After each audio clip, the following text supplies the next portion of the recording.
Hello, my friends. Welcome back to the channel. So, I recently found myself in an extraordinary situation. As I'm sure all of you know, I am very, very lucky to be the co-host of the UAP Files podcast. Um, I'm actually going to do a little self-indulgent backstory to how I ended up in this situation when I get to 1,000 subscribers. And at the moment, I think I'm 127 short of that. So I do just want to say a massive, honest, heartfelt thank you to all of those of you that have been here at this stage of the journey. I cannot tell you how much I appreciate reading your comments and seeing just how many of us are on the same weird and wonderful journey of discovery that we seem to be on. Anyway, I digress.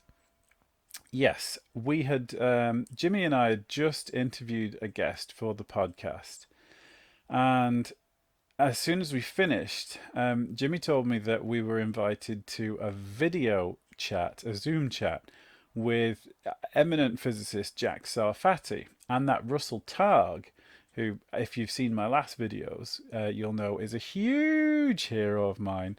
That Russell Targ would be on the call as well. So, I'm kind of beating around the bush, but basically, I recorded an hour and a half of that video call. Now, I have to say, the audio is terrible because, as you will probably know, I'm a bit of an amateur and I'm fairly new to this game, and I sorely need to upgrade some of my gear. So, I wasn't going to post it, but I watched it back the other day and some of the things that they're talking about are absolutely extraordinary. I can't remember them all, so I made a list. So, if you are interested in Russian involvement with the CIA, they figured out the physics of the Tic Tac, frustration with a real hero of mine, Gary Nolan. He confirms three types of live NHIs, non-human intelligences that people are in contact with. He'd come up with an anti-gravity shield for tanks and things to take all of the kinetic force out of projectiles. He talks about friend of the podcast and friend of mine, Eamon Ansbrough's paper on plasma-based life forms. Um, Russell Targ joins in and they talk about retro causality, so the future influencing the present.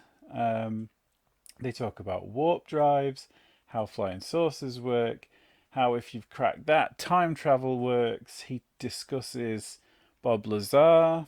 Um, they talk about Bohemian Grove. They talk about Roswell, fusion reactors, how quantum physics affects what we would call coincidence and synchronicities, and anti-gravity. So when I watched this back, like I said, it just blew my mind. So I've done what I can to fix the audio, and it's still terrible.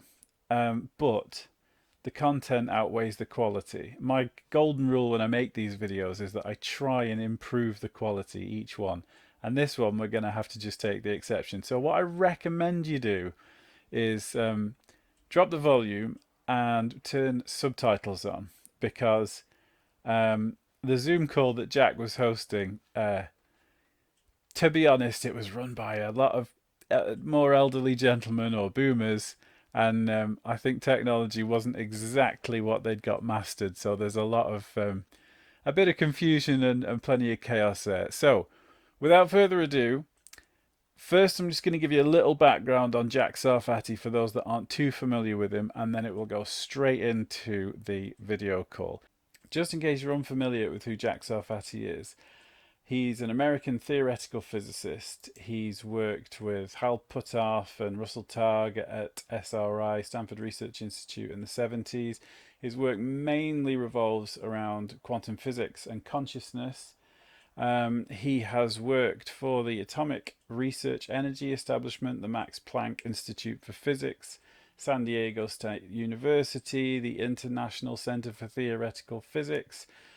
He's definitely walked the walk. It is also fair to say that I think he is equally as intelligent as he is challenging and divisive.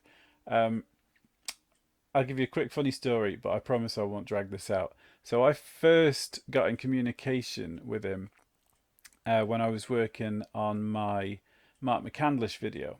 I found some blueprints for some potential anti-gravity machines, and I emailed him, to be honest, not even expecting a reply.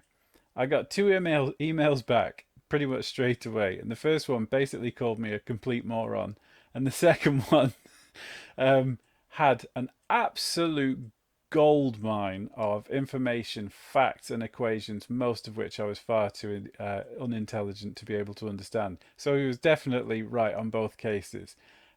He's very, very outspoken. He's very quick to challenge people that he disagrees with.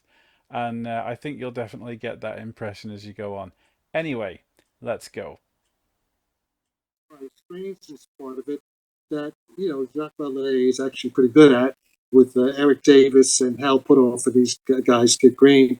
They've written the high strangeness, the stuff at the Skinwalker Ranch, all the telepathy, what Russell Targ calls precognitive remote viewing that, also he did with Hal Puthoff back in the 70s. I was actually there, part of that, in 1973 and a little after that, and worked a little bit with Elizabeth Rauscher and Hal and Russ on some remote viewing field work back in, I guess that must be 1975. So, I support all of that. And in my opinion, I've explained it. There's nothing mysterious about any of this. It's all basically applied physics. You don't need any much new physics. It's just mainly an engineering problem now, a condensed matter, nanotechnology, metamaterial engineering problem, which of course, is difficult. So I claim the basic understanding of everything that's happening is pretty elementary physics, at least the way I was taught at Cornell, originally as an undergraduate with Hans Bethe and people like Bethe, from the Manhattan Project, and then later on at graduate school at University of California. So the problem is pretty elementary from a conceptual understanding of it. It's not mysterious. And so the bad part of what Gary did, using the prestige of Stanford University, and Russ Targ is there and kind of agrees with me, was that they gave an entirely false impression that the problem is not really understood, and it's going to take like 10 years. The good Colonel, Kell, whatever they call Nell, Carl Nell, I guess is, 10-year timeline. That's ridiculous. So we already, we basically know how it works. So that's my main gripe with them. And I gave a talk on the physics of all this at Florence, in Firenze, just a couple of months ago. And Gary Nolan was there. Well, I was actually physically there. Gary gave a talk, on the same platform. And so Gary should have invited me to talk at this meeting, since he had, the New York Times, everybody's there, and he didn't do a good, he didn't do due diligence. That's my, Gary is good at sort of taking a holier-than-thou stance, how other people are sort of not being honest, and I claim that, he should take the boat out of his own eye. He should have had me there. Excuse me, of motorcycles. Oh no, actually, that was some kind of sports car. If anybody of you have seen the movie Bullet, Steve McQueen Bullet, the car chase in San Francisco, well, I live on that street where the car chase was. So these guys like to, especially on Sunday, the Hells Angels like to go right past my place. So occasionally, if you hear a motorcycle engine, that's what it is Sunday. So okay, so that's the situation. Now at that point, I'll stop here and see, are there any questions about? Yeah, Jack. We have one question. Do you believe that Lockheed Martin is in possession of a non-human intelligence materials? I don't know. I don't know anything about Lockheed Martin. That's not the intel. I have military intelligence about. Did you ask me about live aliens?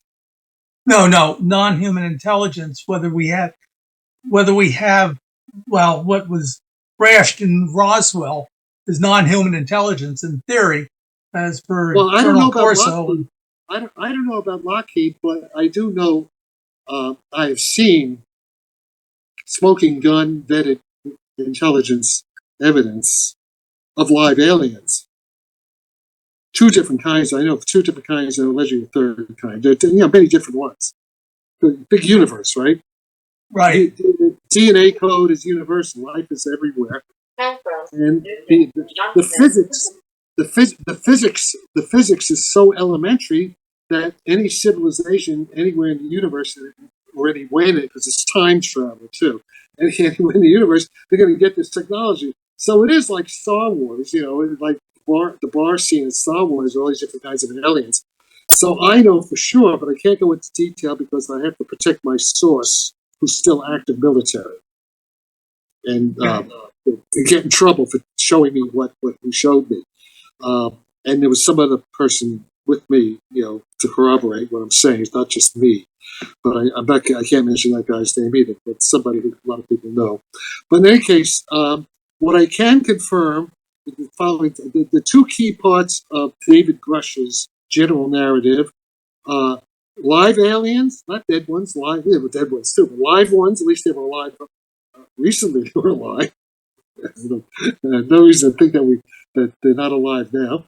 Live aliens, an intact, fully functional craft of the kind that Rick Doty calls, Cardinal 3, and it's almost like a great new science fiction movie from the 1950s. To find, it's exactly the same as what Phil Corso in Day After Roswell talks about. 30 feet, about 35 feet, weighs about a ton and a half. It's empty inside. You go inside and you build three little seated consoles but it's four fingers, not six, not five. They're 4 fingers, and I've actually seen close up stuff. So Okay, that's real. The grays are real. The grays are real. That I know for sure.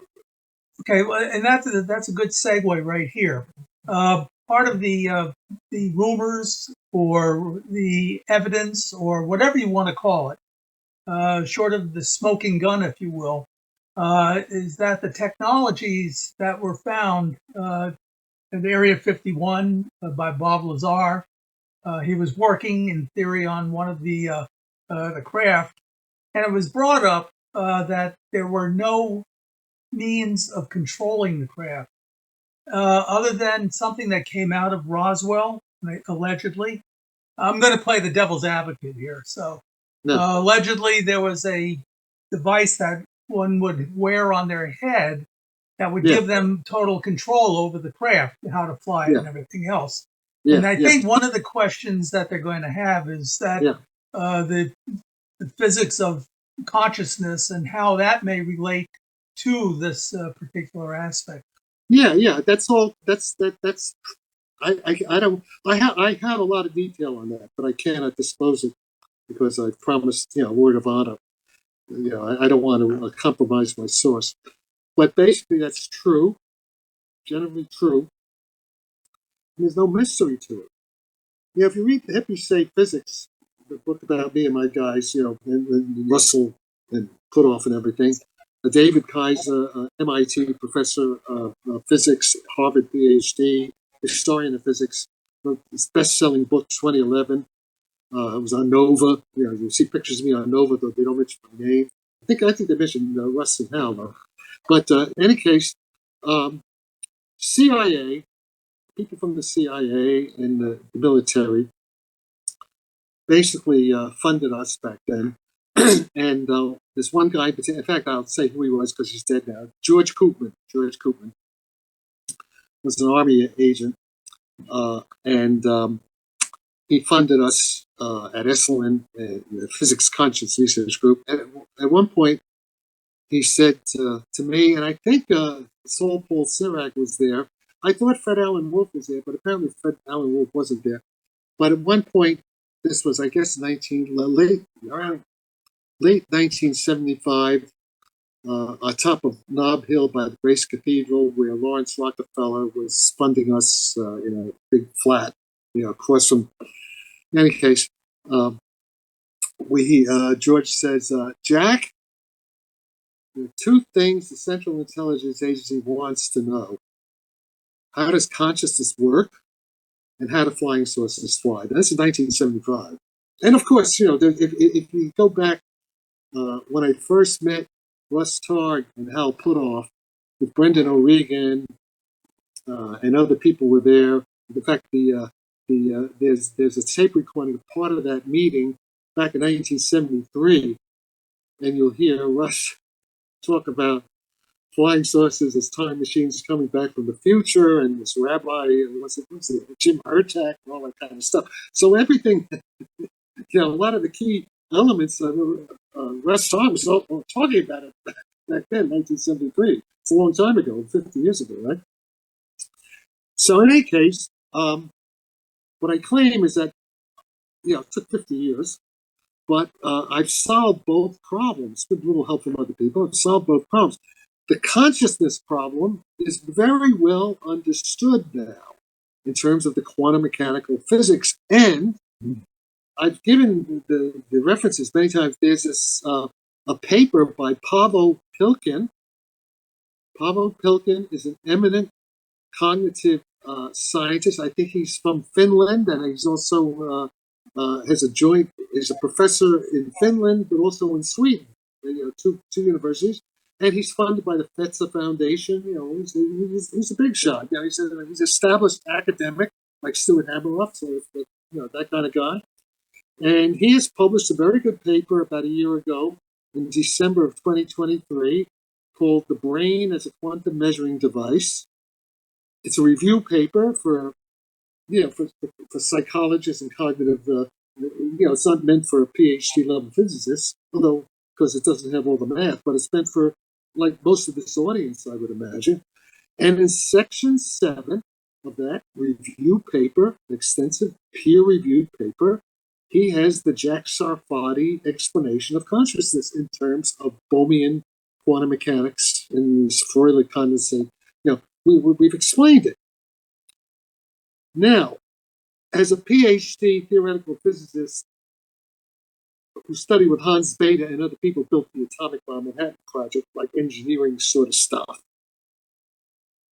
If I say I've explained it, that means, how do I justify that? Well, you have to have what's called proper falsifiability. There has to be a test of it. And yes, I say we can test it using the Stuart Hameroff general idea.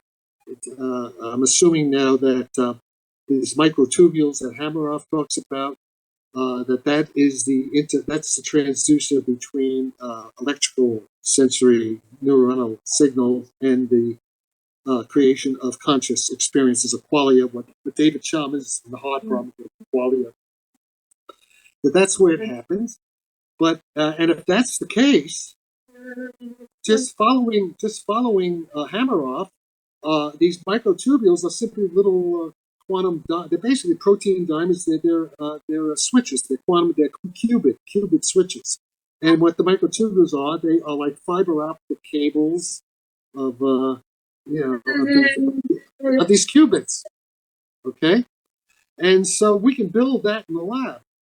We can they're called quantum dot and artificial neural nets. And in fact, there's a lot of work being done on that in Moscow, by the way, in Russia. Oh, and I should mention, they invited me to Moscow State. They wanted me to. I got an invitation to go lecture on everything I'm talking to you now. To go last July 2023 to Moscow State to lecture then on this topic. But now I didn't go because they physically they wanted me physically to come, but they said if I couldn't physically go, I could do it by Zoom. I said, okay, I'll do it by Zoom. But that never happened because right before it was supposed to happen, Prigozhin invaded, sent the Wagner group up toward Moscow. So I guess I never heard, it didn't happen, the Zoom thing. However, the Russians, they have all my stuff anyway. And the Russians were involved with us back in Esalen, back in the 70s, in fact, the Russians were involved with us even at SRI, it turns out. I don't know if the Russians are aware of that, the CIA. So the Russians have been tracking my work in all this, 15 years. Okay, so the Russians, the Russians, this is very important politically in terms of intelligence, in terms of war and stuff like that. What's happening in Ukraine, things like that.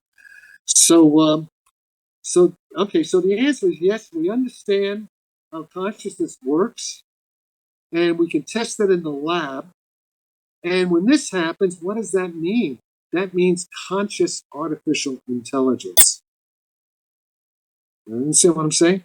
Conscious artificial intelligence.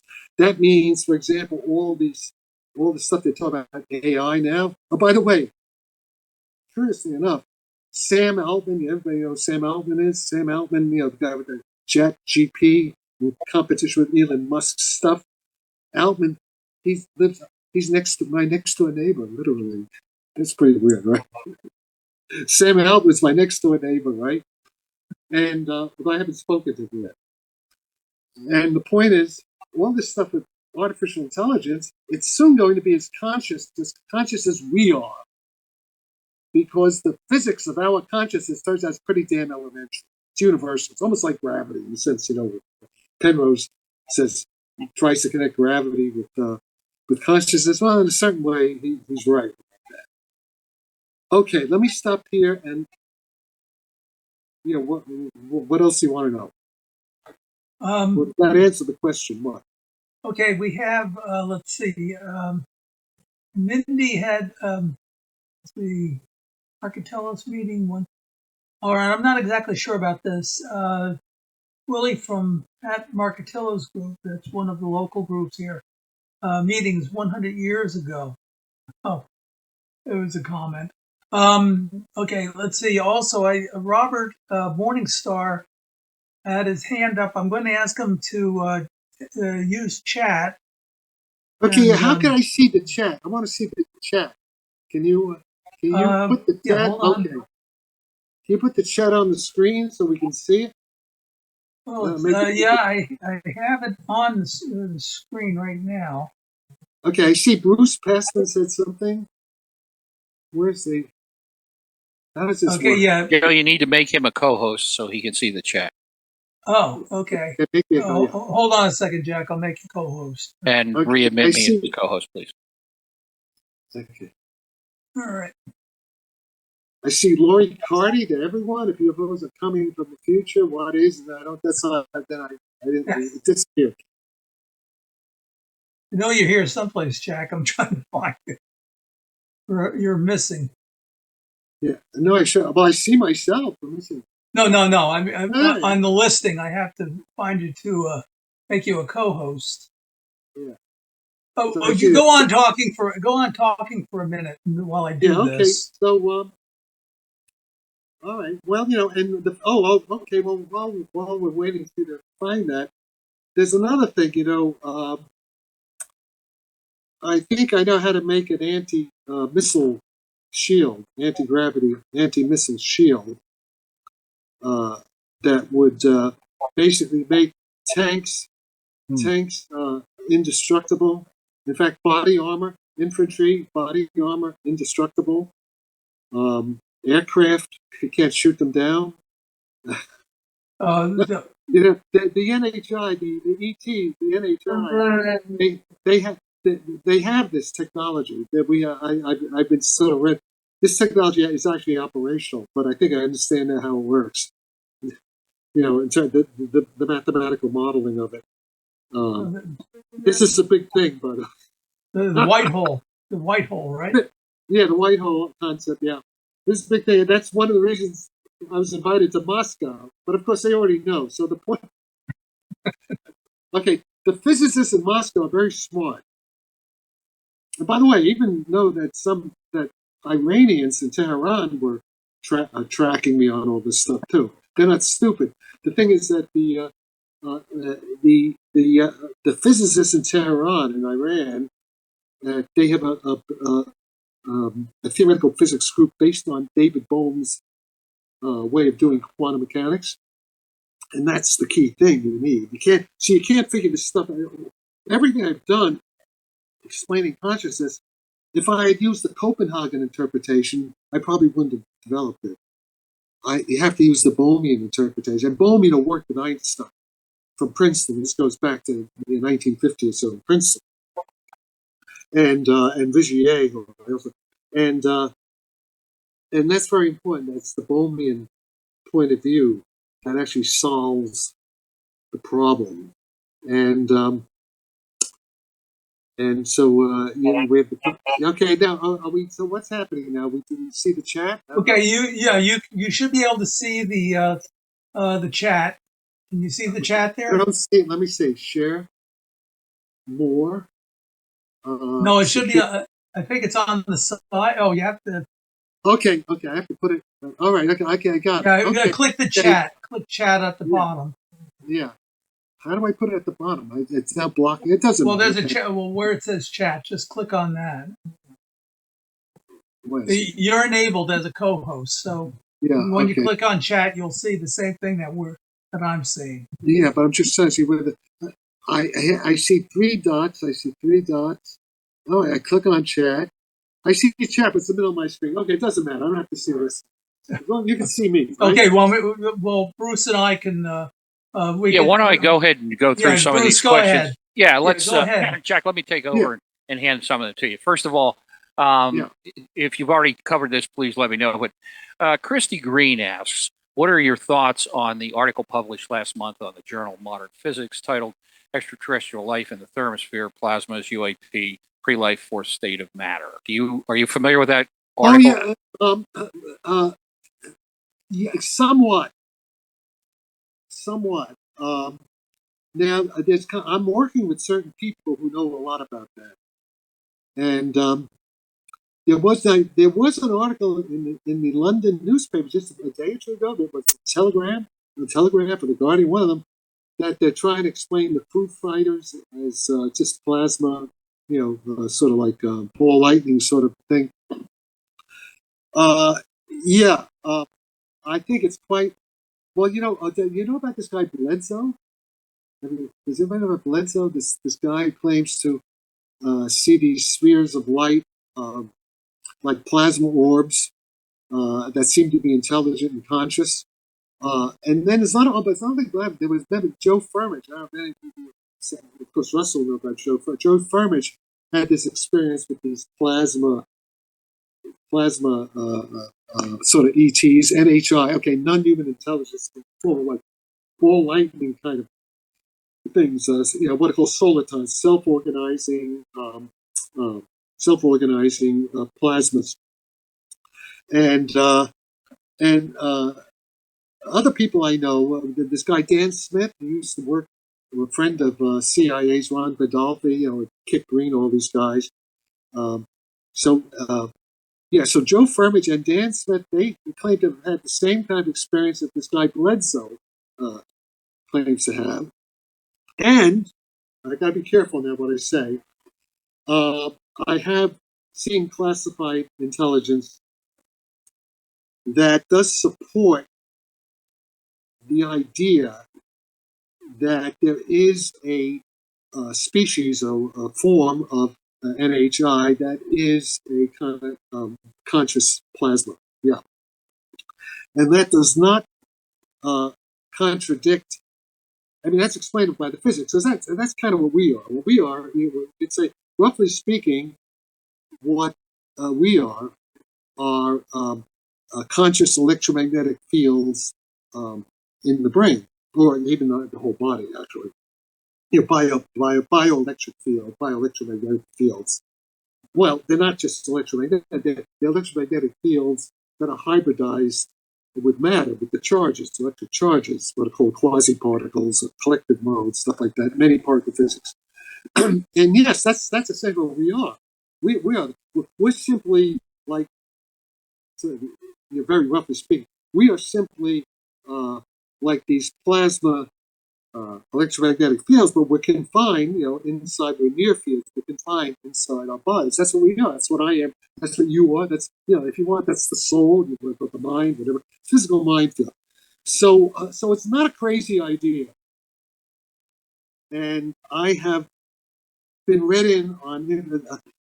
Basically, I know I've been shown evidence for three kinds of aliens, or whatever you want to call them. The grays, the little grays with the big eyes, just like what you see in the movies. It's quite accurate.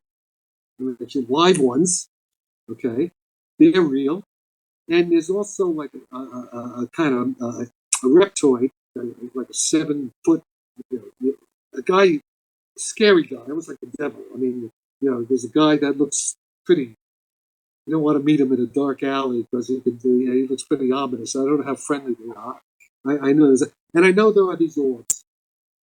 I'm pretty sure. So I would say, yeah, I could be wrong, but I'd say using Bayesian probability that I'm like 90% sure that there are at least these three kinds of non-human intelligence that are interacting with us now. And I'm sure that there may be more. Other people say there are more. And I don't have much reason to really doubt that is the case. Wow. Yeah. Okay. Now let's see. Thank you. Let's go on to the next one. Thank you for that answer. If Lori Carty says if UFOs are coming from the future, as is postulated by many, what is it they are coming back to change? I mean, that's kind of speculative, but what would you postulate? Okay. Well, first of all, they're coming back. There's a mistake in the question. The question is not in mathematical physics. In the theory of partial differential equations, they talk about a well-posed problem. See, you cannot change the past. It's what you have. There was a physicist in Moscow. I don't know if he's still alive. Worked with Kip Thorne at Caltech. A guy named Igor Novikov. And if you look on Wikipedia, look at the Novikov principle of global self-consistency, loops in time. So they're coming back, I mean, you don't change the past, but the past happens because of things happening back from the future. It's all what's called the self-consistent loop in time. Feedback loop, if you will. Yeah, but it's through time. It's like it's what's called time loops. But if you look at Igor Novikov wrote a popular book called The River of Time. The River of Time. An eminent physicist in Moscow. He may still be alive. He's pretty old, at least my age. And it's Russ's age. And so he explains all this. Okay, so they're not going to change, but we are creating them. Okay, well, we have to get into the high strange. When I was a kid, 13 years old, I was contacted by this kind of intelligence, this said time-traveling intelligence from the future. By the way, Ingo Swann was also talking. Ingo Swann at SRI, in sessions he had, I don't know if Russ Targ was there, but Barbara Honecker talks about it with Brendan O'Regan. Ingo Swann would go into a trance at SRI. He'd talk in a cold, metallic voice, saying he was channeling a conscious artificial intelligence, like what I'm talking about, conscious artificial intelligence on a spacecraft from the future. Okay? And the whole point is warp drive. The physics is time travel. See, what is warp drive? Warp drive is the control of the gravitational field, but with small amounts of energy. That's the trick. See, everybody knows time travel is possible in Einstein's general theory of relativity. Even if you look at Eric Davis's stuff, he has this book with what is it called? Propulsion, something about propulsion. Oh, I have it right here. Frontiers of Propulsion Science. Yeah, I was good. Hang on. I'm going to give my enemy, my nemesis, Eric Davis. I'm going to plug his book because I don't let personal battles get in the way of science. Oh, can you see this book? This book here. Frontiers of Propulsion Science. And he mentions time travel in here, but the problem has always been that it would take too much energy to do it, so it's only a theoretical thing. However, Can I follow up on that for a second? The last time we Yeah. were together, you discussed the metamaterials and how, if Yeah. I can paraphrase you and correct me if I'm wrong, Yeah. that was the key to unlocking this capability. So in that regard, there's one question I always wanted to ask you since the last meeting was, Yeah. what is the amount of power under your theory of how it can work with using metamaterials, and what could be a source of that amount of power, that given or necessary amount of power Okay, but you to see, pull it off? your question is not quite. It's sort of okay, but That doesn't surprise me. we don't know. I mean, you're asking me a detail engineer. You're asking me a technological question.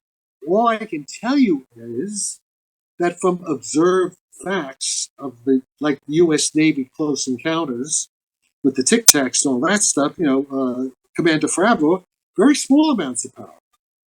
Like the same, probably no more than's in your Tesla electric car. The battery of a Tesla would probably do it. Maybe less. Oh, maybe less. Okay, what do we know? Here's what we know. And also what I know from classified stuff. But let's just look at what Rick Doty says in several of his video podcasts, which is the same as what is public knowledge in Colonel Philip Corso's book, The Day After Roswell. This saucer, which flies, okay, which it's actually a time machine, like what Les Targ mentioned back in 1973. Listen to the recording. This thing flies, you go inside, it's empty inside. It's just it's empty inside. So all you see inside, there's no propulsion equipment, there's no engines, nothing. Nothing there, except this 3 little seats for the little grays, only about 3 feet. They're like 10-year-old kids, 8-year-old kids, right? They're small like that. And there are 3 seats where they sit, and there's a console with their fingers, okay? And they propel, they sit there, and through their brain waves are interacting with the fuselage is alive. Okay, there's this guy that people know about, David Adair. I just found out about him today. Yeah. David Adair? Yes. His story? Absolutely amazing. What? Absolutely amazing. His story. Yeah, okay, a lot of what he says rings true, I know, but some of it sounds, he doesn't really know, I don't know. It's a mixed bag, like Lazar. Some of the stuff Lazar said is true, but when he tries to explain it with physics, he sounds like he doesn't know what he's talking about, in terms of PhD physicists, like me. Okay, but everything that Deere says, he said when he touched the thing, it's alive and all that. That's all, I believe all that. That's all the case, yes. So the power source is inside the material itself. It could just be some radioactive decay, heat from like a very slow reactor. Okay, and there's a guy. Okay, now this gets us to solve. Larry Lemke, who's a retired NASA engineer who works with Gary Nolan at the at Stanford there, and on retrieved materials. They have, or at least I don't know if they actually have a physical sample, but they're pretty good evidence that there was retrieved material like this aluminum foil stuff, that Corso mentions in his book, the aluminum foil. And I know that's real. Remind me to tell you how I know that's real. It's something we can talk about.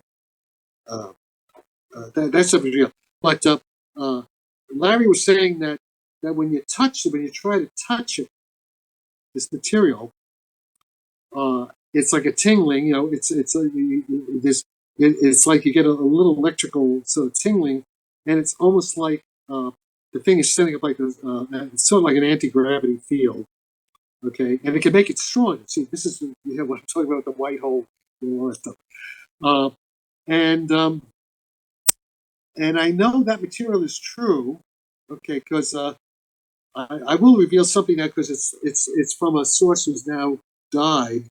There is this a place called Bohemian Grove here. Okay, and it's kind of a power place for a lot of powerful people. In fact, it's where Oppenheimer, in 1941 or so, Oppenheimer gave a talk to important people as the Grove, all these people up at the Grove back then, which created the Manhattan Project.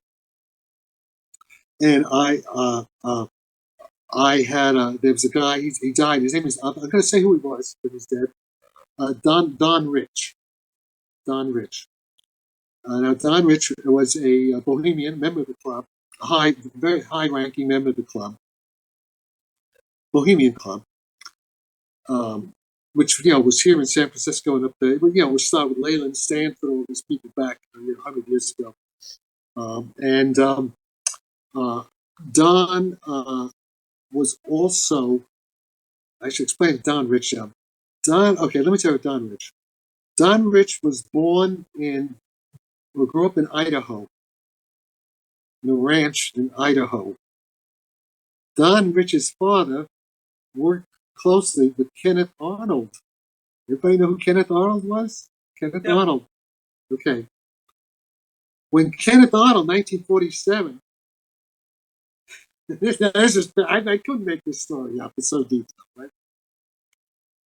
When Kenneth Arnold saw the the flying saucers, okay, his pilot, when he flew back from that first sighting, okay, Don was like 5 years old. So remember, Kenneth Arnold flew and went to Don's father's house, on the ranch there, the Cowboys, and told him, Don remembers hearing Kenneth Arnold talking about his encounter with these flying saucers, okay?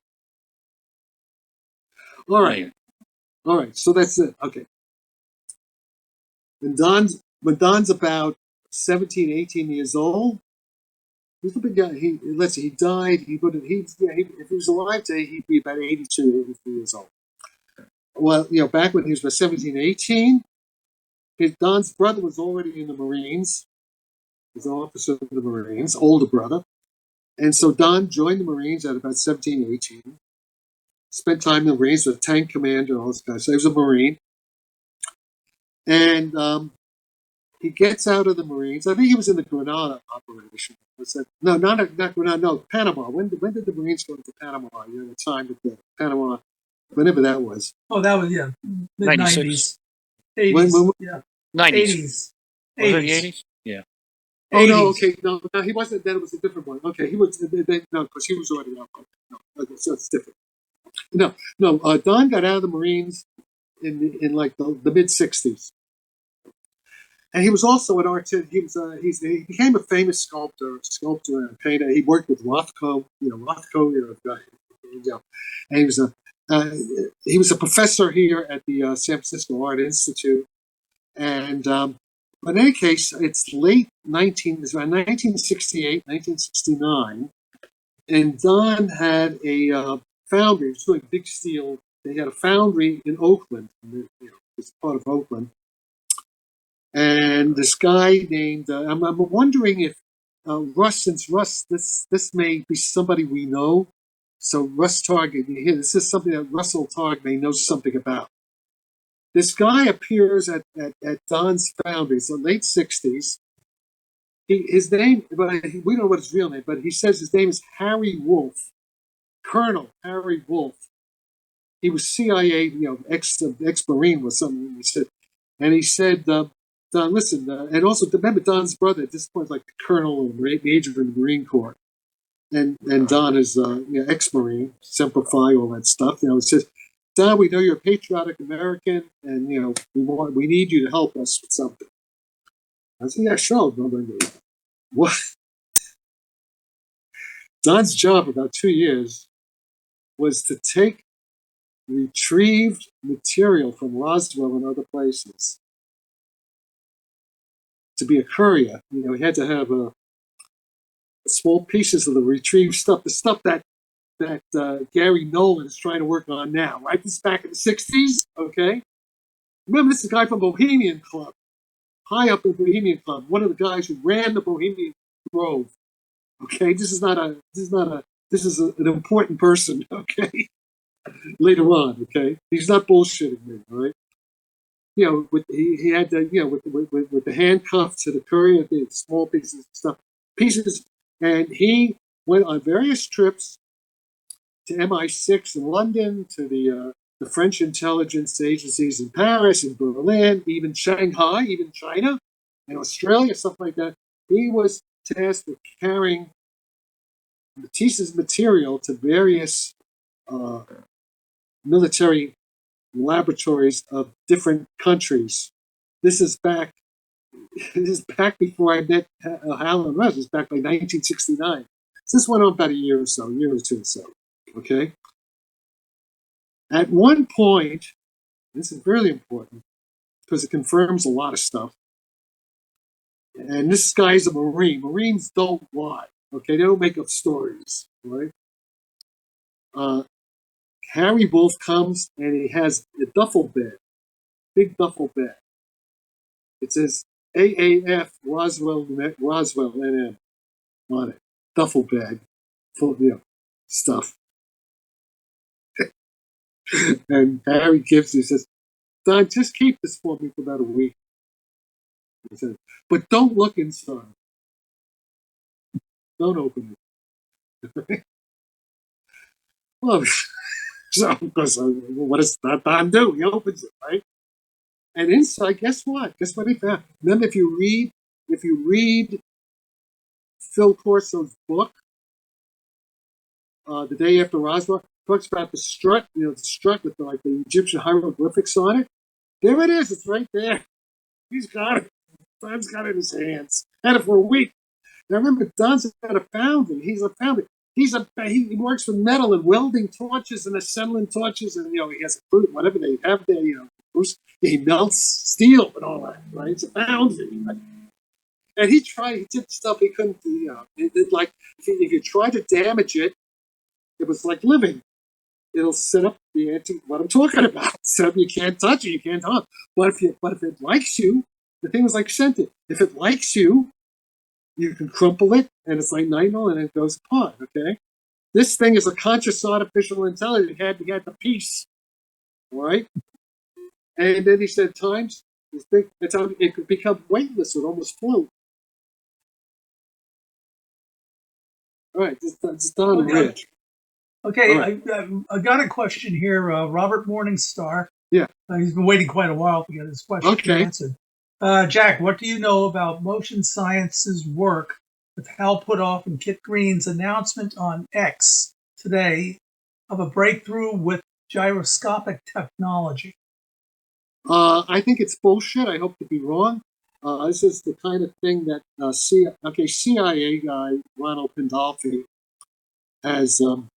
He's a PhD from the University of California in physical chemistry, smart guy. But Pandolfi was involved with the National Intelligence Estimate, going to the White House every day for many presidents, including Donald Trump. I think starting with Ronald Reagan. I know Ron's brother too. Ron's uncle, his uncle, was a top guy in the CIA. And back around 1980 or so, when Ron got his PhD from UCLA, I think in physical chemistry, they recruited him into the CIA, and he worked with Kit Green and the Weird Desk and all the old UFO stuff, all the weird paranormal stuff. All this gyroscopic, and even actually, I think Eric Davis. I mean, I haven't seen the report, so I may not be accurate here, but I haven't seen. Repeat what you just said. What just happened? Gyroscopic what? Say it again. Could you repeat what morning? A breakthrough. And he said gyroscopic technology, gyroscopes, navigation. That's as far as it went. Well, it's too vague. I mean, I do know there was that Lathawady. If you look at Eric Davis's book, he talks about all that stuff. His gyroscopic stuff. Joe Firmage was into that stuff. In fact, Joe Firmage apparently ripped off Brandon Fugel with this bullshit, with this pseudo stuff. Had Brandon Fugel talked to me, I could have warned him not to do it. I mean, Joe Firmage. This is the Mormon connection, the Salt Lake City, Utah connection. Robert Bigelow's a Mormon, right? Bigelow is into all this stuff. He's a Mormon. Joe Firmage is a Mormon. In fact, Joe Firmage is like the great-great-grandson of Joseph Smith. They got sort of like the royal family of the Mormons, okay, in Salt Lake. and Howard Hughes and all these guys. Brendan Fugel. They're into all this UFO stuff because the Mormon religion itself is a UFO cult. You know that. And actually, so are we. I mean, all the sky gods, all this stuff. Yahweh is an ET. Star of Bethlehem, that whole kind of thing. Does Diane Pasulka? She talks about that, I think, and she's right. And I think even Jacques Vallée, Von Daniken, all these guys, they're basically good. So in any case, there's all this stuff with the gyroscopes, and this guy Lathwaite was in England and claimed anti-gravity from spinning gyroscopes. That's all, it's all bullshit. It doesn't. That's all bad. They're just not good physicists. That's all conservation of angular momentum, and it looked like it's sort of anti-gravity. It's not anti-gravity. So I don't know what these guys are claiming. I haven't seen it, but if it's like that, then it's nonsense. It's just more. It's what Ronald Pandolfi calls them crooks and loons. That's what he's talking about. These guys don't know anything. They mean well. Some of them believe it, but they don't know enough basic physics that they don't know what they're doing. Okay? And unfortunately, that's true of a lot of people in the intelligence agencies and the military as well. I mean, this is a big problem that people don't understand physics well enough. So if that's what it sounds like. Now, I don't know what you're saying. Hal Puthoff was involved in this. I don't think Hal. Kit Green and Hal Puthoff were involved in it. Okay. You know what? In a while, we're going to open it up, and Robert can ask you directly. It sounds some kind. It must be an inaccurate report because I know Hal Puthoff works with Eric Davis, and Eric Davis says it's bullshit. So I'm pretty sure I think Hal is being misrepresented here. That's what I'm beginning to think. I'd have to see the deal. I don't know. Bruce, do you have anybody else out there? Yes, we do. Going back to what you were indicating, Phil Corso said in his book, but also what you suggested might be a connection. Kim Erickson asked, what do you feel is the connection between consciousness and metamaterials, and is there a connection, and do you have a speculation on how it works? Right. Yeah, of course. Just what you got to do is first do your homework. I can't explain a whole theoretical thing about Bohmian quantum mechanics in 2 seconds. A soundbite. But if you read section 7 of the Pablo Pilkins paper, just Google the brain as a quantum measuring device. It's a Finnish thing. I can't spell Finnish. You have to Finnish like the Hungarians that this crazy alien language. Finnish, Hungarian. But if you look, Pablo Pilkin, the brain as a quantum measuring device, section 7 explains how consciousness is a simple, what I call post-quantum physical process, and the metamaterials we are metamaterials. Our nervous systems, the subneuronal structure, what I call at the microtubule level, the nanometer level, we are organic biomolecular metamaterial. That's what we are. That's what living matter is. So all we're doing is imitating our own subneuronal structure in that's what metamaterials are. Well, but most organic living matter is an organic metamaterial. Okay, Kim, I hope that answers that. Okay, yes. we have another question here. Yeah. Could you build a small compact fusion reactor, an artificial star using Tic-Tac type work principle? Say that again. I don't understand the question. What? Okay. Could you build a small compact fusion reactor using the Tic-Tac type work principle? Oh, okay. Okay. I don't know about a small one now. Actually, Larry Lemke, who works with Jacques Vallée and Gary Nolan, has been studying some small. I don't know if it's I don't think it's a fusion reactor. I think it's a fission reactor. But there may be. Okay. Now, what I can tell you is this: at the Lawrence Livermore Nuclear Weapons Lab, there's a group there's a guy named Michael G. Anderson and the whole team. He's the project leader of what's called the warp. I thought it was warp fusion reactor. I think it's just warp reactor. And I got to put water. Hang on. And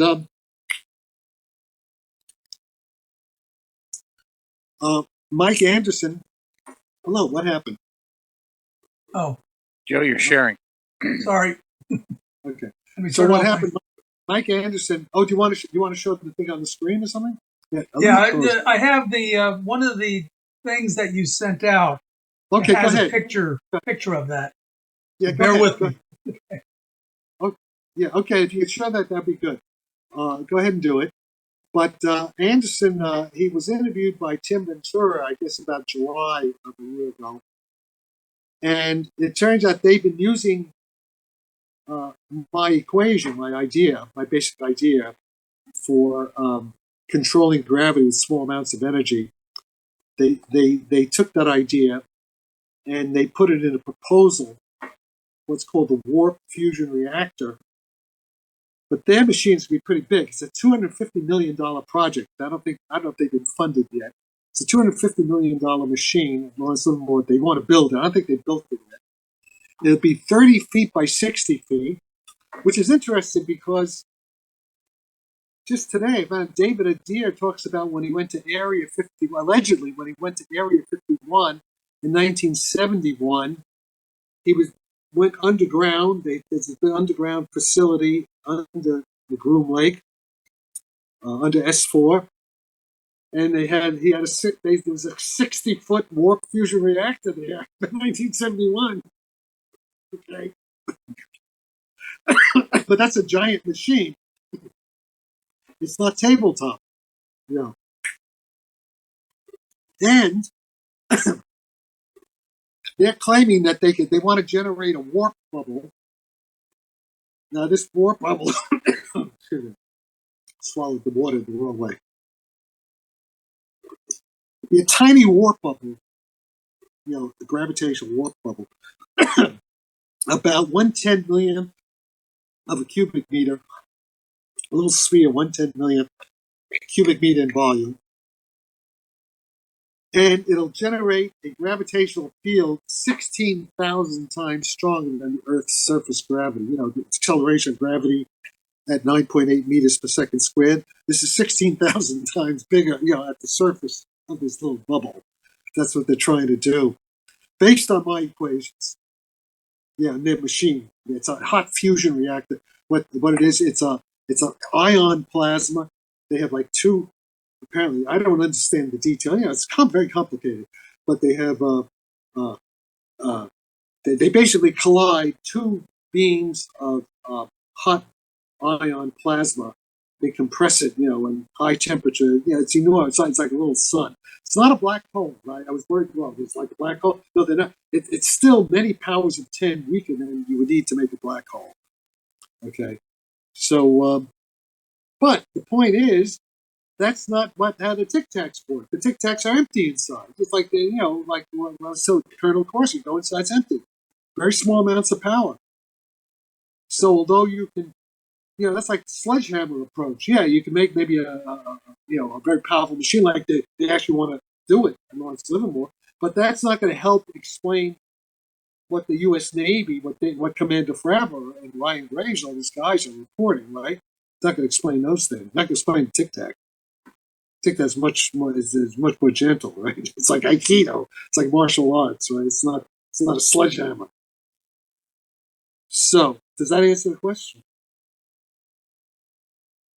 Yeah. As a matter of fact, I'm going to bring this up quickly so you can show it.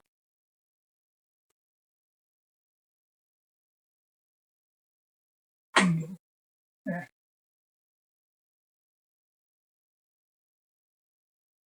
Hold on, it's coming.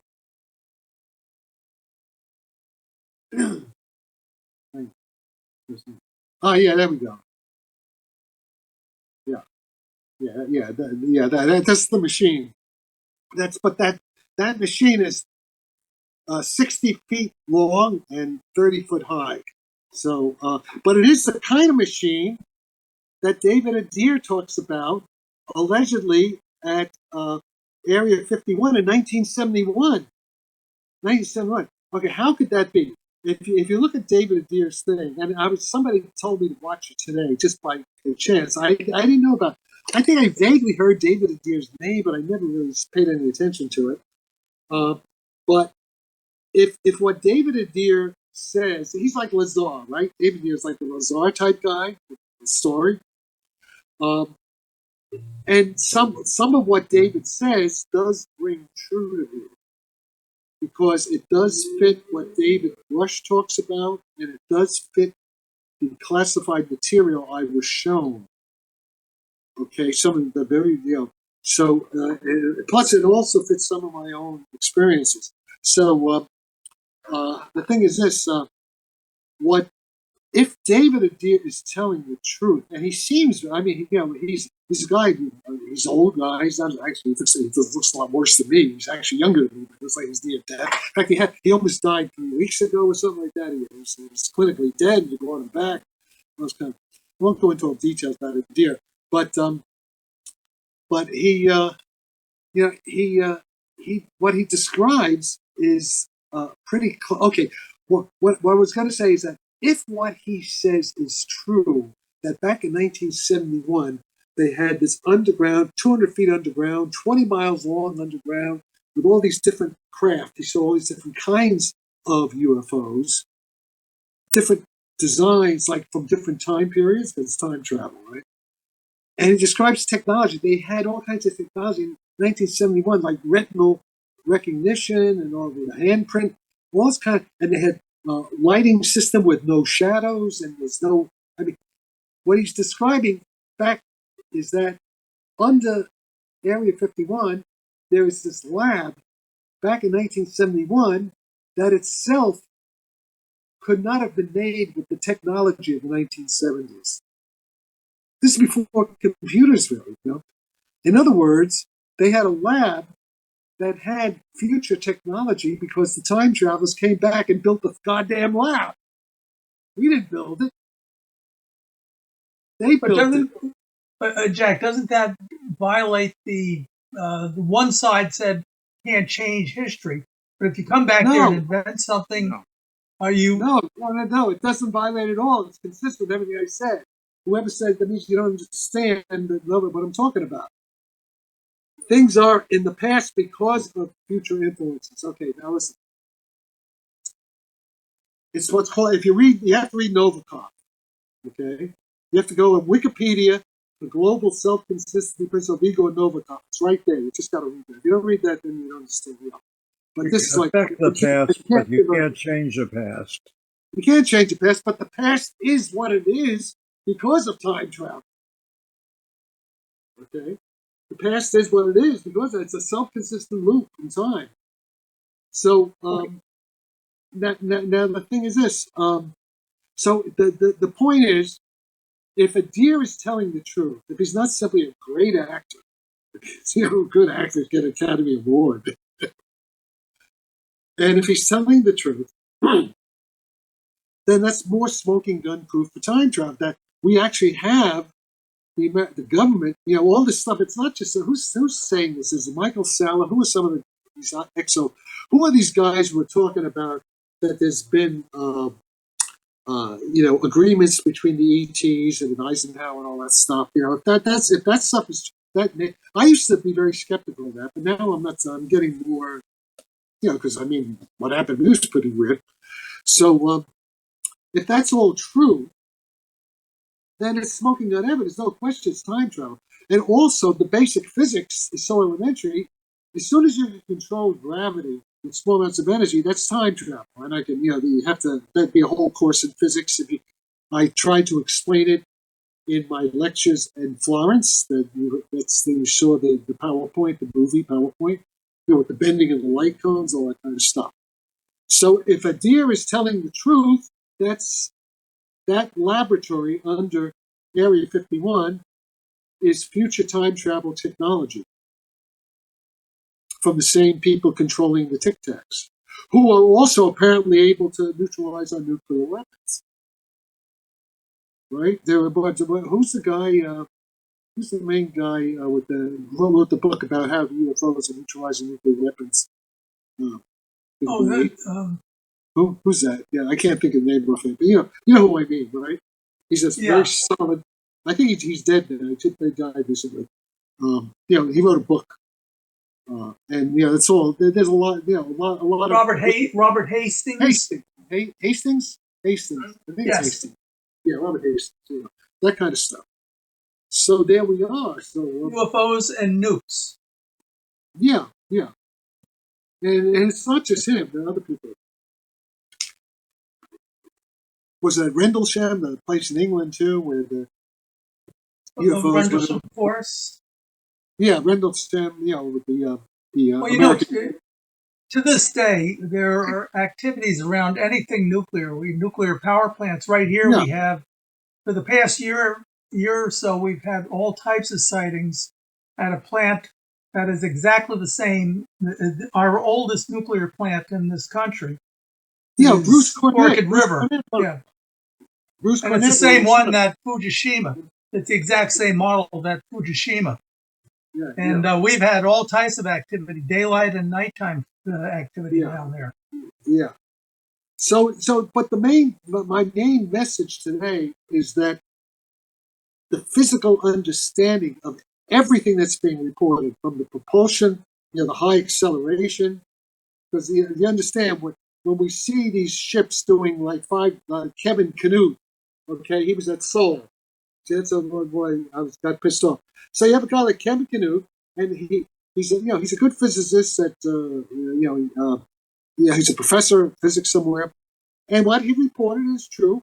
If you use conventional propulsion, the thing looks impossible. Like you're pulling 5,000 G, nothing can stand. But he didn't mention warp drive. With the warp drive concept, everything is understood right away. The different kinds of acceleration. There's what's called the kinematic acceleration in Einstein's theory of relativity, general relativity. When you're looking with light rays at something at a distance, it looks like it's accelerated high G, but inside the ship, it's zero G. They're weightless.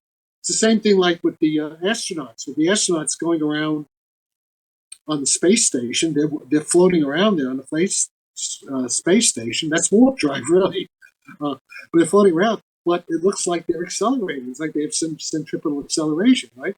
They're accelerating. But as it turns out, we're the ones who are accelerating. The people on this solid Earth, we are actually the ones that are accelerating, but we're not moving. See, this is the whole trick.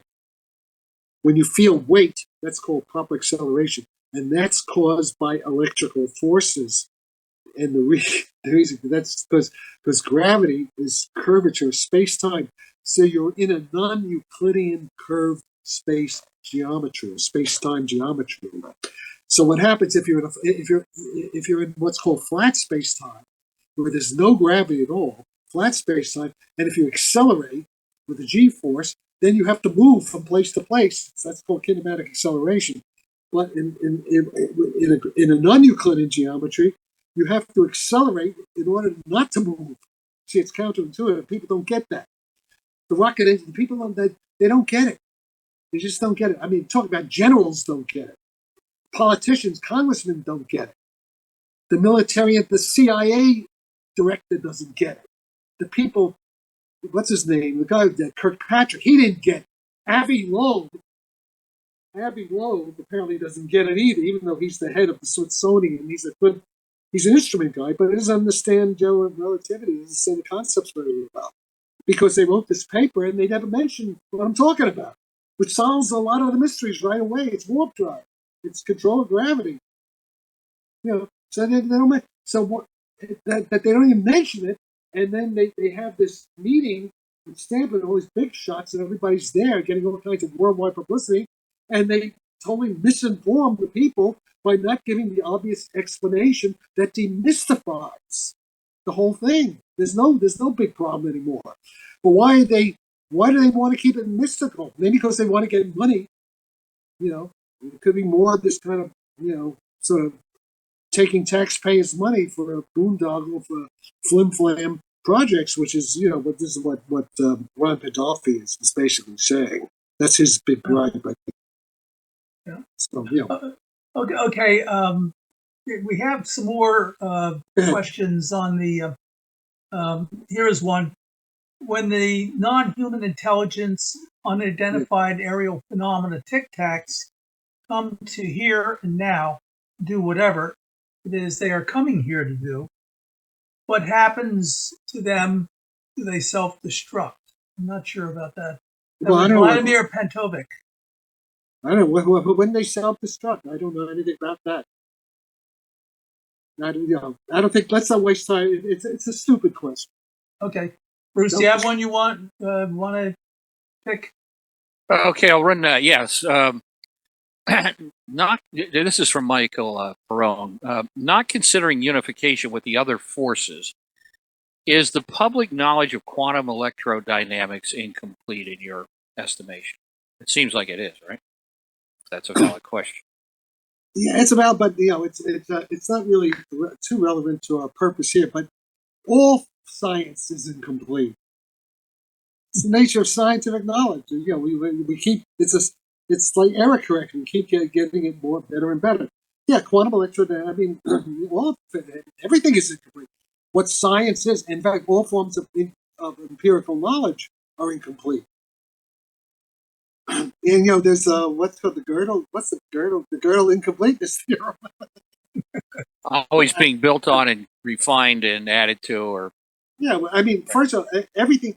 It's what's called Bayesian probability theory. Good way. All our scientific knowledge is uncertain. It's always it's like a general uncertainty principle, like quantum mechanics, but it's on a more general scale. Everything I say, to the extent that it's scientific, everything I say has a certain probability of being wrong. If it's not, if there's no way to prove it wrong, then it's not real science. By the way, okay, so let me tell you, I used to hang out a little bit with Richard Feynman in the 60s. I was down at La Jolla, UCSD, and I would drive up my little sports car and to Caltech. It was like 1965. And actually, I first met Feynman in 1963. And Feynman would say, Jack, always try to prove yourself wrong. There's proper falsifiability, because it's easy to fool yourself. Okay? And the whole thing about science, you test it. You can't ever prove anything. It's not like proving a mathematical theorem, with logic. It's different. All you can do is disprove it, really.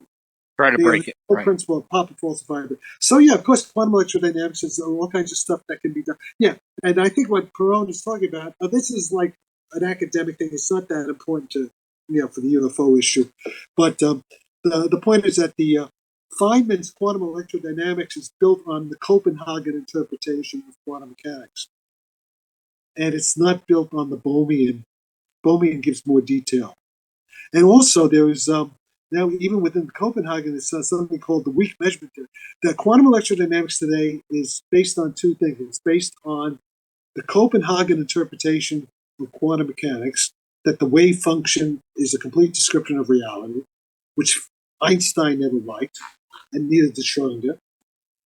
But Bohr and von Neumann and Wigner, they all accepted it, and Wheeler even accepted it, and Penrose accepts it, and actually even Aharonov today accepts it. But there's also this thing called weak measurements.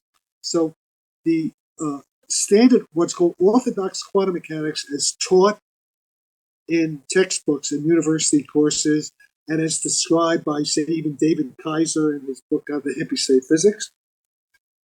That's all Copenhagen interpretation and what's called the strong measurement, the von Neumann strong measurement, and the Born probability. Okay, now Yaki Aharonov, actually way back in the 60s, realized that the strong measurement is like a zip file in computer, in quantum information, well, just information. The zip file, you can unzip the file, and you have what are called these weak measurements.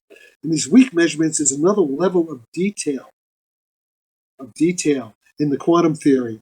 And so that's not included in the current Feynman diagram technique. It's not included, and also the Bohm, what are called the Bohm trajectories, aren't there too. So yeah, there's a lot of work that can be done to further refine what's called quantum field theory, not just quantum electrical dynamics, but quantum field theory, including the strong interactions and the weak interactions, and maybe even gravity. So and there's also there's another aspect of this. There's this guy Mikhail Altensky in Moscow. There's a lot of good physics being done in Moscow, and they what they call using wavelet multi-resolution analysis, the wavelet transform. Right now, all of physics is based on what's called a Fourier transform, and that's scale independent, and you lose a lot of information that way. You see what you want to do is it's right actually for our problem for the metric and for the reverse engineering.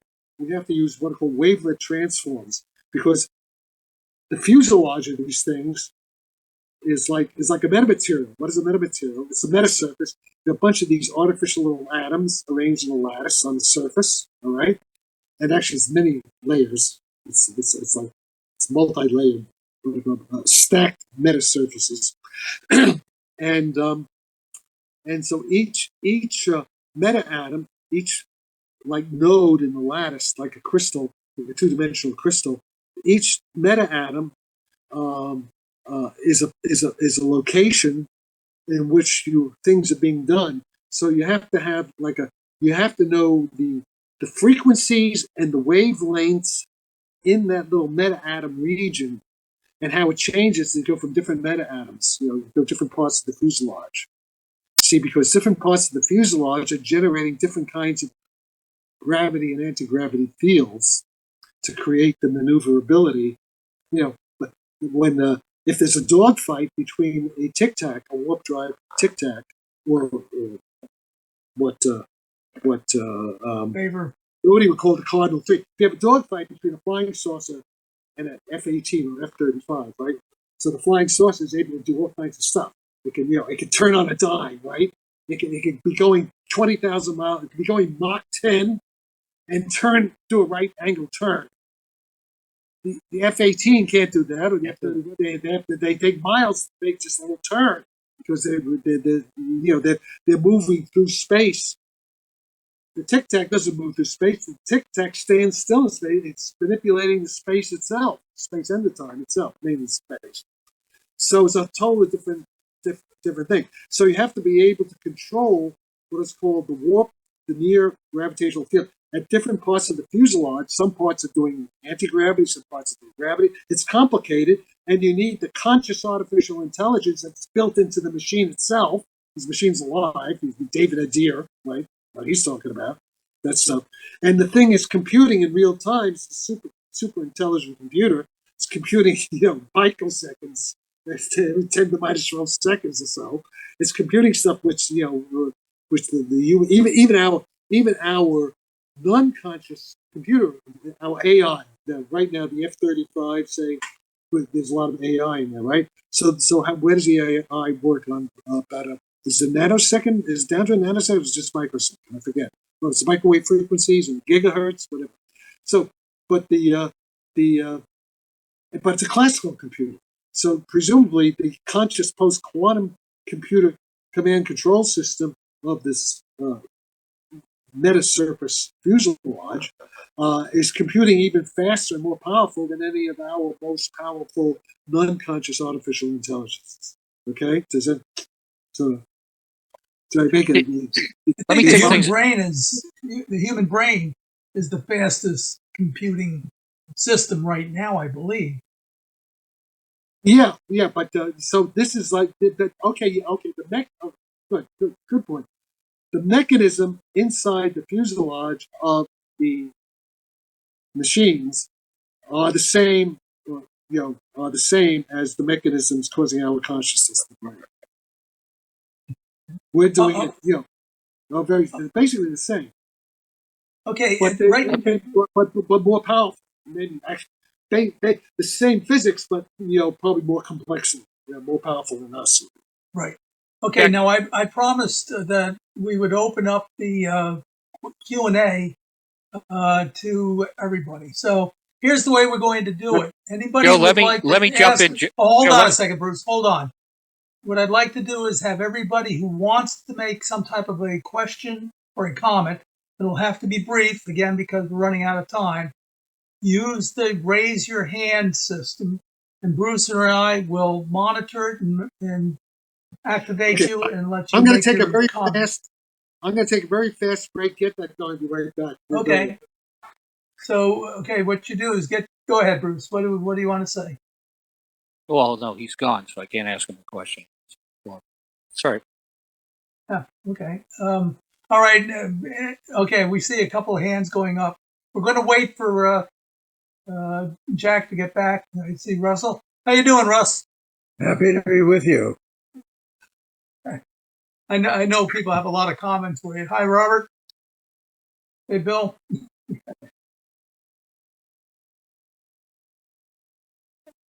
All right. Well, how's everybody doing so far? Everybody still with Jack? Yeah, can I have a question for Jack? Oh, sure, absolutely. Want to wait for him to come back, or That would be a good idea.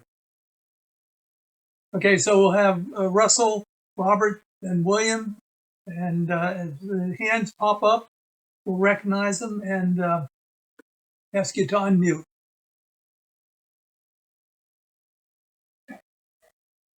Oh, I notice.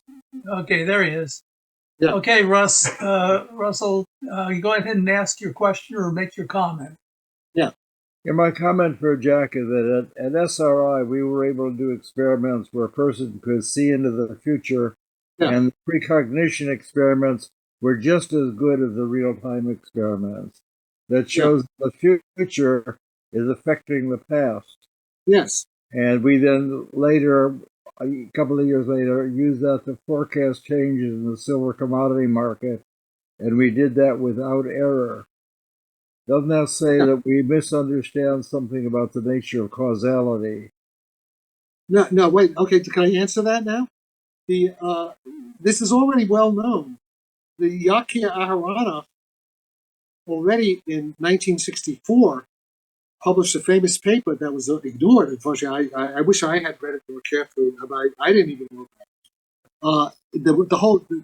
What Yakia Aharonov's what's called the two-state interpretation of quantum mechanics, leading to what are called weak measurements, explains quantum entanglement as future causes of past effects backwards in The time. future causes are very important. If you don't understand causality, you can't understand physics. Yeah, okay, well, I'm agreeing with you. What I'm saying is that it's standard mathematics, like whole literature, hundreds of papers now. The last many years, it's called the two-state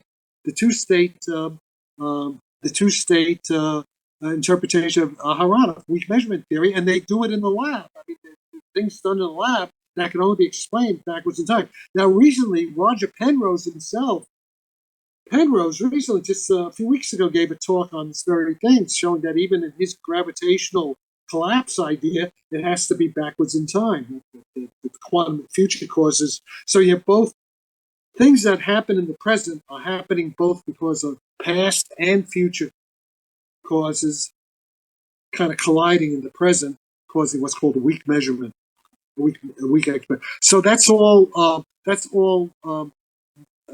Standard physics almost now.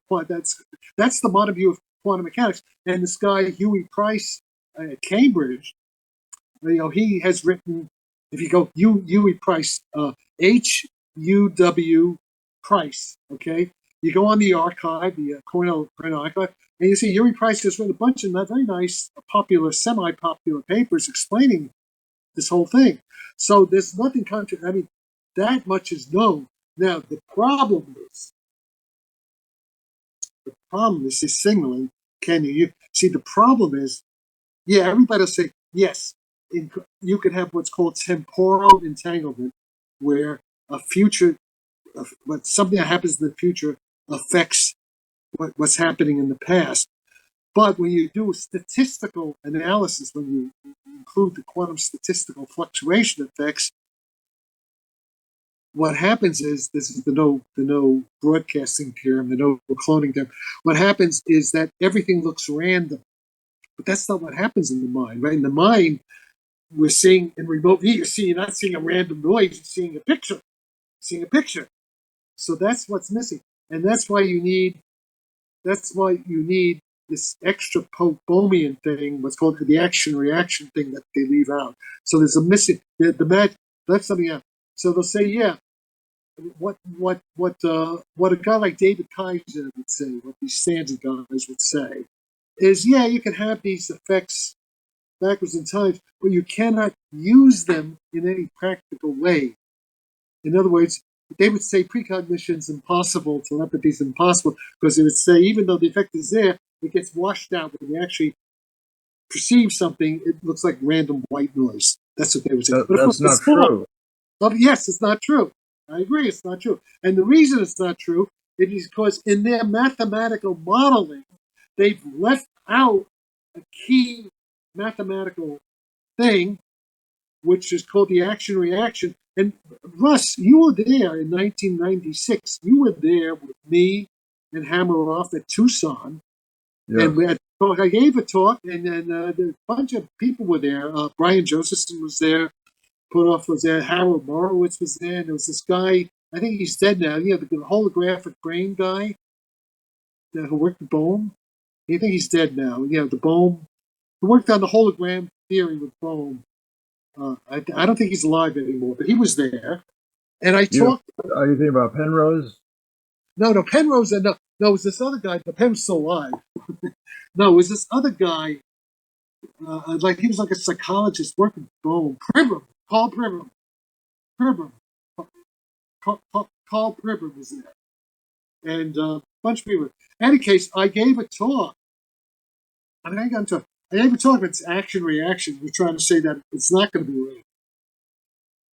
The problem is, and I got that from reading Bohm. See, but David Bohm had already, in 1993, in his book, The Undivided Universe, he brings up, but he died. Unfortunately, he died before, Basil Hiley had to finish the book.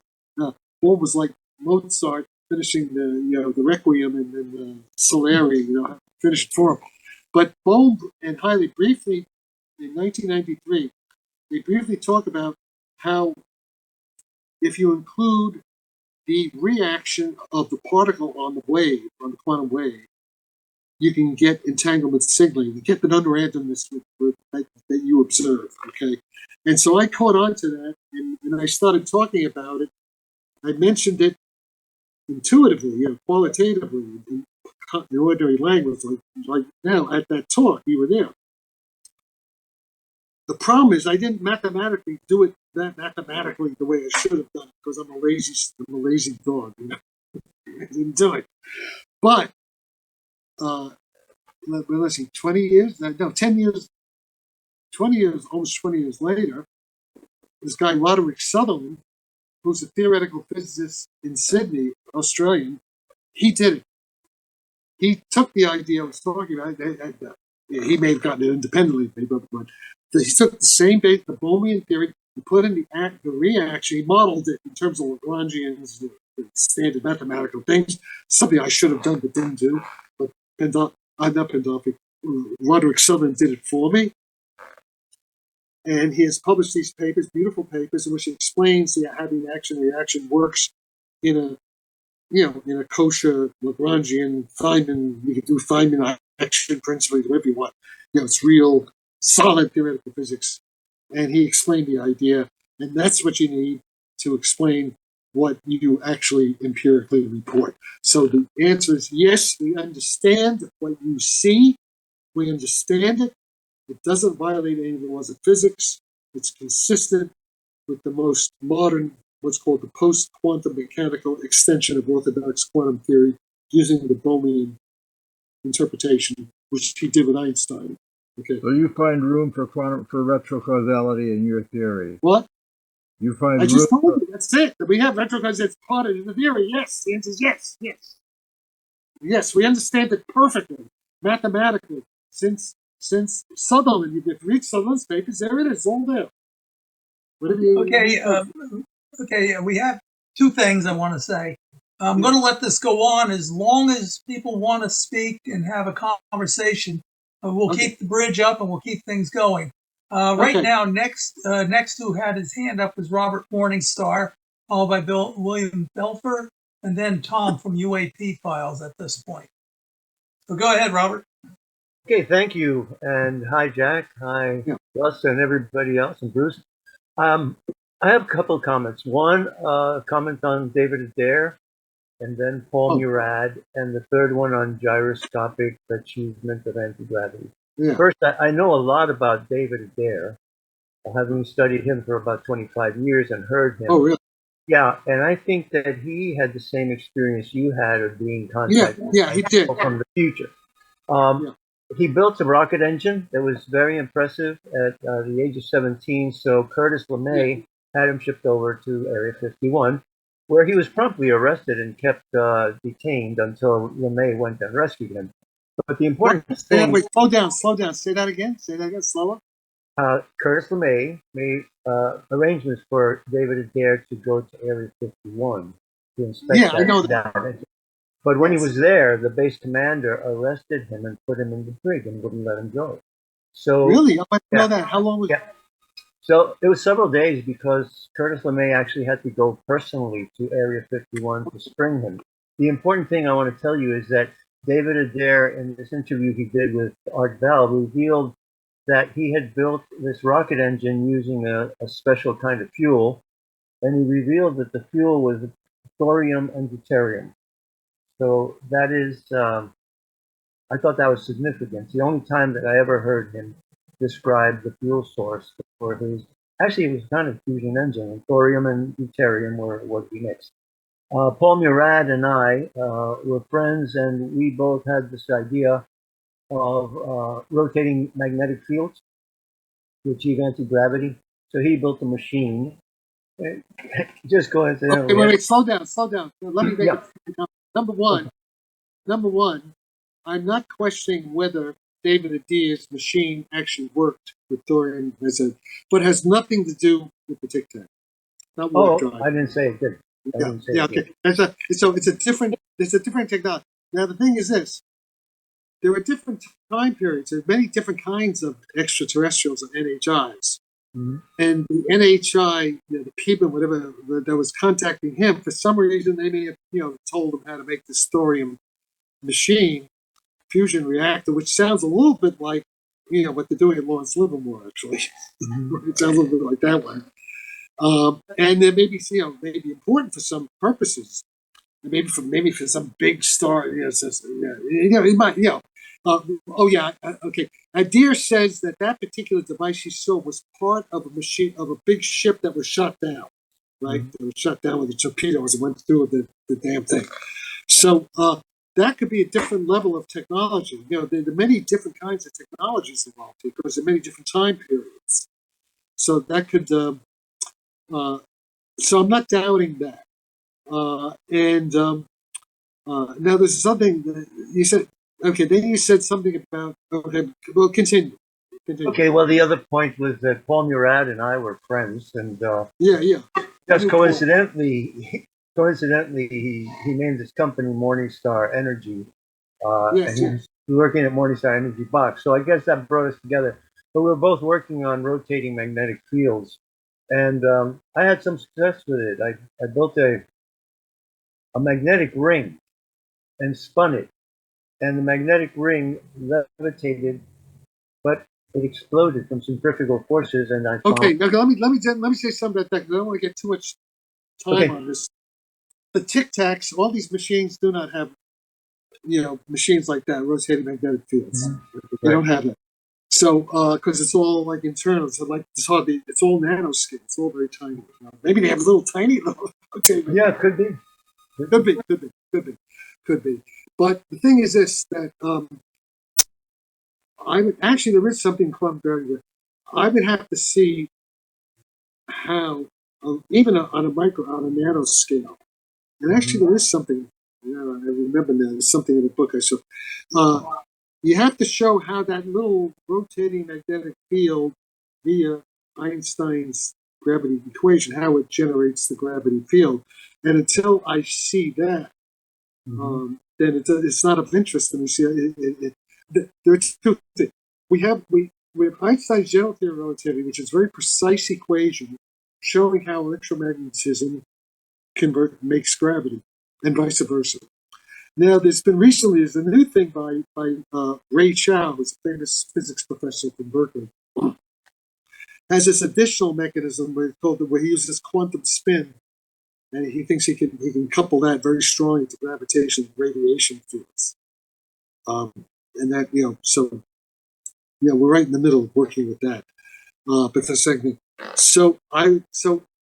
but any kind of giant thing like we talk about Murad, that might be interesting, but it's not directly relevant to the Tic Tac technology. It's not relevant to what I was shown and read into recently by an active military source. It's not relevant to the military intelligence geopolitical situation that we're in the middle of, right? Right. Okay. Yeah, remember, there was this thing that came out where the Congressman said that they're afraid that Putin has these new super weapons that could totally disable our ability for counterstrikes. So in other words, if this is true, and now Putin denies it, but of course he would deny it, right? The claim, the implication seems to be, and I know people on our side take it seriously, that if Putin wants to, he can destroy Washington, D.C. in a nuclear attack, maybe a small attack with a nuke, destroy central Washington, and we will not have any counter retaliatory capability. So, let me just explain that abrupt ending. And first of all, what a mind-blowing call that was. It absolutely blew me away to, first of all, be in a Zoom conversation with a legendary theoretical physicist, but also, and this is not to steal any of Jack's thunder, being able to see myself, and the guy in the picture next to me was Russell Targ.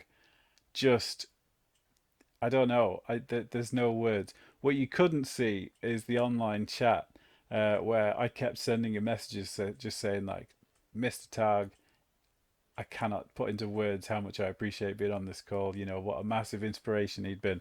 But sadly, I mean, it's no secret Russell is more or less legally blind, so I don't think he could he can see the DMs. But hopefully, he was picking up on some of my good vibes.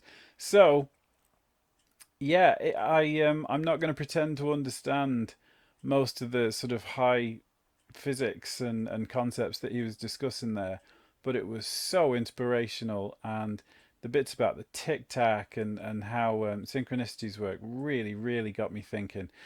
If you have any deeper understanding of physics and you want to talk about it in the comments or challenge any of the things that he's got to say, please let me know, because like I said, I'm a fascinated little fish out of water.